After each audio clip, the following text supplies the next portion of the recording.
Hello students, IIT brain में आपका स्वागत।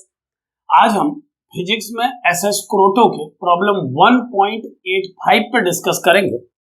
एक बार आप पहले क्वेश्चन सुने। 3 loads of masses m1, m2 and capital M are suspended on a string passed through 2 pulleys as shown in figure। चित्र दिखाऊंगा अभी मैं आपको। The pulleys are at the same distance from the point of suspension. Neglect the friction. Pick the correct choices out of the given choices for which the system is in equilibrium। यानी given system को equilibrium में रखने के लिए कौन कौन सी choices correct हैं, हमें ये पिक करना है।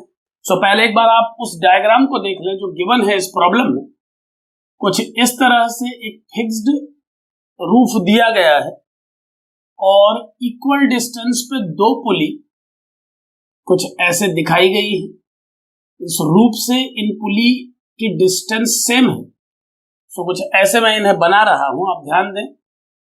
एक मास m1 और एक दूसरा मास m2 इन पुलीज से कनेक्टेड है कुछ इस तरह से, जैसा पिक्चर में दिखाया जा रहा है।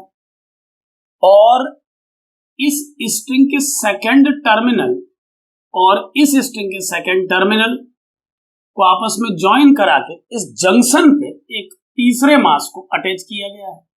यानी कुछ ऐसा पिक्चर गिवन है। और अब आपको इस सिस्टम के इक्विलिब्रियम के लिए कंडीशंस पता करनी।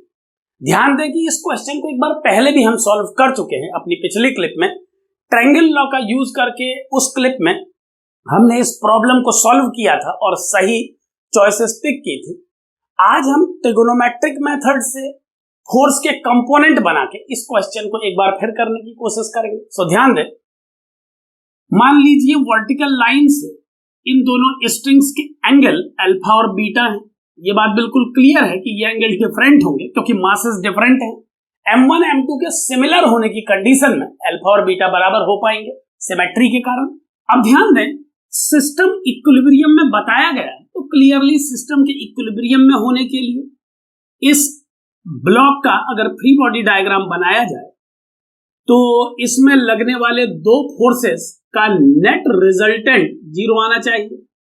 और ये बात बिल्कुल क्लियर हो जाती है इससे कि T1 का मैग्नीट्यूड m1g के बराबर होना चाहिए। T1 और m1g इस ब्लॉक पर लगने वाले 2 फोर्सेस हैं और अपोजिट डायरेक्शन में है, तो इनके इक्वेट होने पर ही ये ब्लॉक इक्विलिब्रियम में रह सकता है। ठीक इसी प्रकार अगर इस ब्लॉक के लिए फ्री बॉडी डायग्राम बनाया जाए तो m2g डाउनवर्ड डायरेक्शन में परफॉर्म कर रहा है जबकि T2 अपवर्ड डायरेक्शन में। सो इक्विलिब्रियम के लिए T2 को m2g के बराबर होना चाहिए मैग्नीट्यूड वाइज। वेक्टोरियली इन दोनों वेक्टर्स का सम 0 आना चाहिए।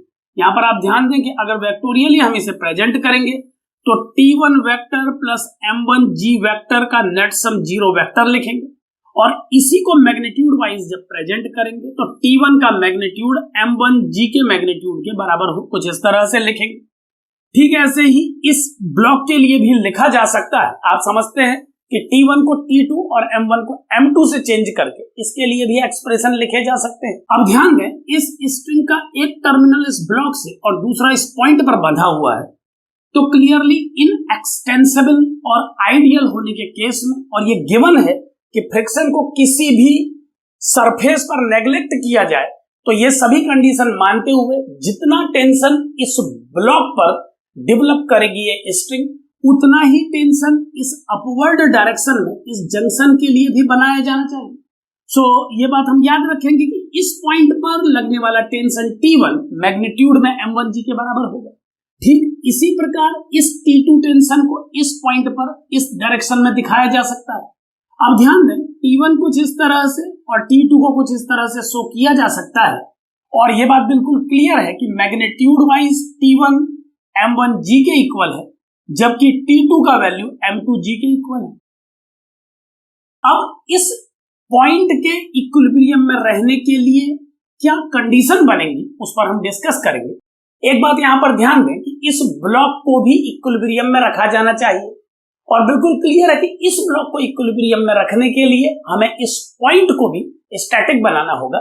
यही मैं कर रहा हूं। अब अगर मैं इस पॉइंट पर लगने वाले सभी फोर्सेस को देखूं तो एक फोर्स T1 इस डायरेक्शन में परफॉर्म कर रहा है जिसका मैग्नीट्यूड m1g के बराबर है, T2 इस डायरेक्शन में परफॉर्म कर रहा है जो कि m2g है। mg इस पॉइंट पर ब्लॉक में अपवर्ड डायरेक्शन में एक्ट कर रहा है और यही टेंशन जो कि m कैपिटल G के बराबर है इस पॉइंट पर डाउन डायरेक्शन में परफॉर्म करेगा। सो इस पॉइंट पर लगने वाले तीन फोर्सेस m1g, m2g और कैपिटल mg के रूप में लिखे जा सकते हैं। मैग्नीट्यूड वाइज हम इसे प्रेजेंट कर रहे हैं, आप ध्यान दें। अब अगर मैं वर्टिकली अपवर्ड डायरेक्शन में परफॉर्म करने वाले कंपोनेंट्स के सम को मैग्नीट्यूड वाइज डाउन डायरेक्शन में परफॉर्म करने वाले फोर्स के मैग्नीट्यूड से कंपेयर करूं तो मुझे इक्वेशन मिलेगी m1g cos alpha plus m2g cos beta equal to capital mg। कुछ इस तरह का इक्वेशन मुझे मिलेगा वर्टिकल डायरेक्शन के लिए, और हॉरिजॉन्टल डायरेक्शन के लिए मुझे इक्वेशन मिलेगी m1g sin alpha is equal to m2g sin beta. यहां पर आप ध्यान दें कि मैं इक्वेशंस मैग्नीट्यूड वाइज लिख रहा हूं। वेक्टोरियली अगर इसे प्रेजेंट किया जाएगा तो हम ये कह सकते हैं कि इन तीनों फोर्सेस जिन्हें अगर F1 वेक्टर, F2 वेक्टर और F3 वेक्टर कहा जाए तो तीनों का वेक्टोरियल सम 0 होना चाहिए इक्विलिब्रियम के लिए। सो मैग्नीट्यूड वाइज कंपेयर करने पर कुछ इस तरह के आउटकम हमें मिले हैं, और अब ग्रेविटी के टर्म को कैंसिल करने के बाद जो एक्सप्रेशन बना है वो कुछ इस तरह का है। अब ध्यान दें, हमें इन दोनों इक्वेशंस को सॉल्व करके वो रिलेशंस पता करने हैं जो तीनों मासेस के बीच में होने चाहिए इक्विलिब्रियम को बनाए रखने के लिए। सो ऐसा करने के लिए मैं इस इक्वेशन को कुछ इस तरह से लिख रहा हूं, आप ध्यान दें। ये होगा m2 cos beta equal to capital M minus m1 cos alpha, और ये इक्वेशन होगी m2 sin beta equal to m1 sin alpha. और अब अगर मैं इन दोनों इक्वेशंस को स्क्वायर करके ऐड कर दूं तो आउटकम मुझे मिलेगा m2 स्क्वायर इक्वल टू, इस टर्म का स्क्वायर बनेगा capital M square plus m1 square cos square alpha minus 2m m1 cos alpha, और ठीक इसी प्रकार इस टर्म का स्क्वायर होगा m1 square sin square alpha. यानी कुछ ऐसा एक्सप्रेशन हमें मिलेगा इस पूरे क्वेश्चन के लिए। और अब मुझे इस एक्सप्रेशन को सॉल्व करके अल्फा के टर्म में एक एक्सप्रेशन पता लगाना है। आप ध्यान देते रहें, इस टर्म और इस टर्म को आप ध्यान से देखें तो ये m1 स्क्वायर हो जाएगा, और इसे m1 स्क्वायर लिखने के बाद अगर मैं cos अल्फा के टर्म को लेफ्ट में शिफ्ट करूं तो 2m m1 cos अल्फा की वैल्यू मुझे मिलेगी capital M square plus m1 square, और m2 स्क्वायर उस तरफ से यहां आ जाएगा, डिवाइडेड बाय 2m m1 भी हम इसी स्टेप में लिख देते हैं और इसे मैं यहां से हटा देता हूं। सो कुछ इस तरह का वैल्यू मुझे cos अल्फा के लिए मिलेगा। आप समझ सकते हैं cos अल्फा का वैल्यू कुछ ऐसा होना चाहिए, और इस cos अल्फा की वैल्यू को अगर इस एक्सप्रेशन में पुट कर दिया जाए तो cos बीटा भी हमें मालूम चल जाएगा। मैं cos बीटा को भी लिख ले रहा हूं, उसके बाद हम इस डिस्कशन को आगे बढ़ाएंगे। आप ध्यान दें, cos बीटा को अगर कैलकुलेट किया जाए तो ये होगा m minus m1 into cos alpha जो कि m square plus m1 square minus m2 square upon 2m m1 के बराबर है, अपॉन ये m2 को मैं डिनोमिनेटर पर ले आ रहा हूं तो कुछ ऐसा एक्सप्रेशन आप देखें, ये cos बीटा को प्रेजेंट करेगा। यहां पर मैंने cos अल्फा की वैल्यू को इस फर्स्ट कंडीशन से सेकंड में अप्लाई कर दिया है। सो अब कुछ ऐसा आउटकम मुझे मिल रहा है। m1 को कैंसिल करने के बाद अगर मैं एलसीएम लूं और इस एक्सप्रेशन को कंबाइन करूं तो cos बीटा का वैल्यू जो मुझे मिलेगा, आप उसे ध्यान से देखें, मैं ये सब यहां से हटा रहा हूं, इसे हम डिस्कस कर चुके हैं।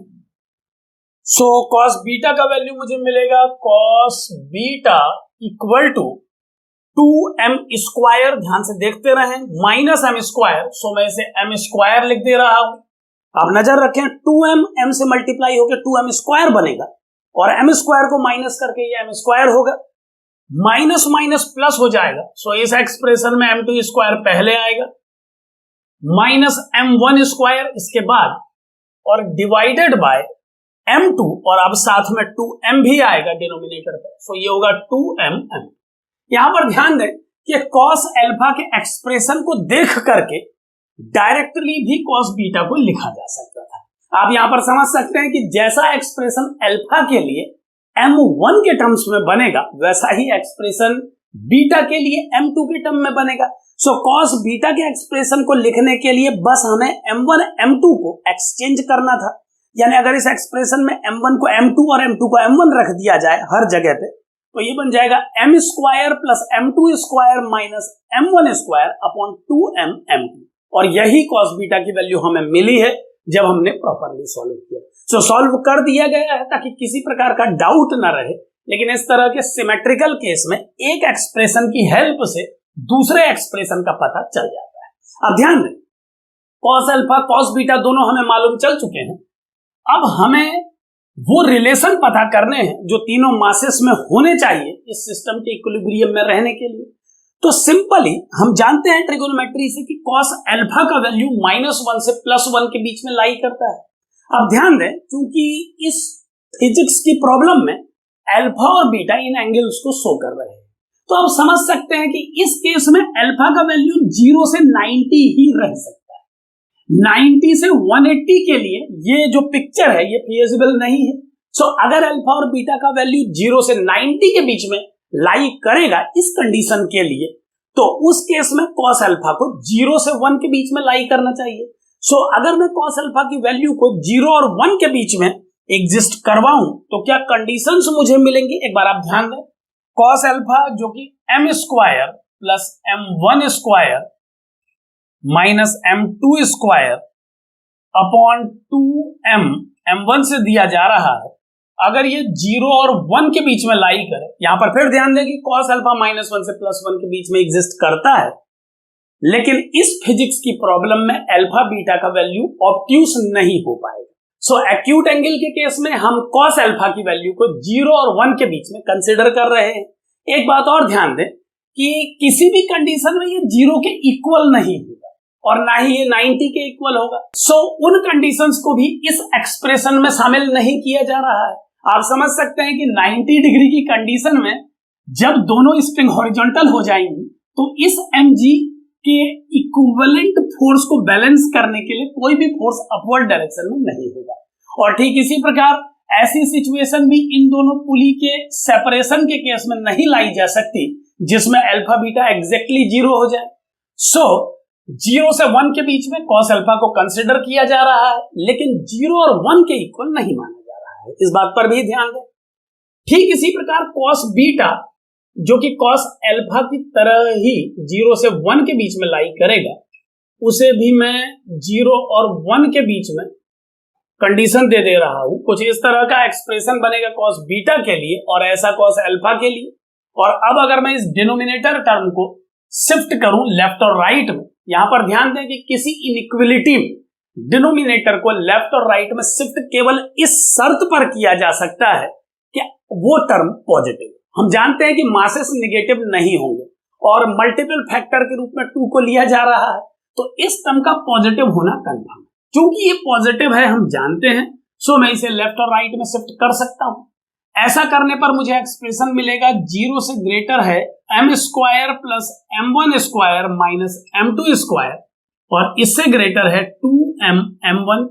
और ठीक इसी प्रकार इस एक्सप्रेशन में सिमिलर प्रोसेस अप्लाई करने पर 0 से बड़ा होगा m square plus m2 square minus m1 square और इससे ग्रेटर होगा 2m m2। कुछ ऐसा एक्सप्रेशन बनेगा। अब ध्यान दें, कुछ इस तरह के एक्सप्रेशन हमें मासेस के बीच में मिल रहे हैं और अब इन इक्वेशंस को हमने एंगल्स से फ्री कर दिया है। सो इनकी हेल्प से अब हमें m1 m2 और कैपिटल M के रिलेशन पता करने हैं। सो कैसे करेंगे, ध्यान दें, ये सब मैं यहां से हटा रहा हूं, इस पर हम डिस्कशन कर चुके हैं। अब अगर इन एक्सप्रेशंस को सॉल्व किया जाए तो क्या आउटकम आएगा, ध्यान दें। अगर इस राइट पार्ट को मैं सॉल्व करूं और 2m m1 को इस पार्ट पे शिफ्ट करूं तो मुझे मिलेगा m square plus m1 square minus 2m m1 जो कि बनेगा m minus m1 whole square minus m2 square is less than 0। और फैक्टराइजेशन के बाद हम लिख पाएंगे m minus m1 minus m2 और सेकेंड टर्म होगा m minus m1 plus m2 और इसे लेस देन 0 होना चाहिए। सो अगर इस एक्सप्रेशन को मैं कैपिटल M के लिए अरेंज करूं तो ये होगा m माइनस कॉमन लेके m1 प्लस m2। यहां पर ध्यान दें कैपिटल M को मैथमेटिकली x के प्लेस पे मैं यूज कर रहा हूं। सो इसको सॉल्व करने पर क्या रिजल्ट्स मुझे मिल सकते हैं, आप उस पर ध्यान दें।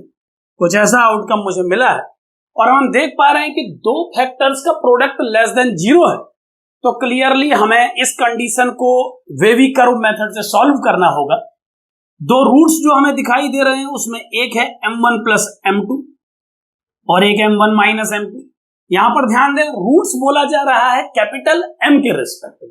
सो हम कैपिटल M के लिए इस प्रॉब्लम को सॉल्व कर रहे हैं और अब वेवी कर्व मेथड से क्लियरली M का वैल्यू इन दोनों के बीच में होना चाहिए, यानी m1 माइनस m2 से ग्रेटर होना चाहिए M को और स्मॉलर होना चाहिए इसे m1 प्लस m2 से। सो एक आउटकम कुछ इस तरह से मिला है, हम इसे सॉल्व करके फाइनल रिजल्ट हम निकाल पाएंगे, लेकिन इससे पहले हम इस एक्सप्रेशन को भी सॉल्व करके एक आउटकम निकाल लेते हैं।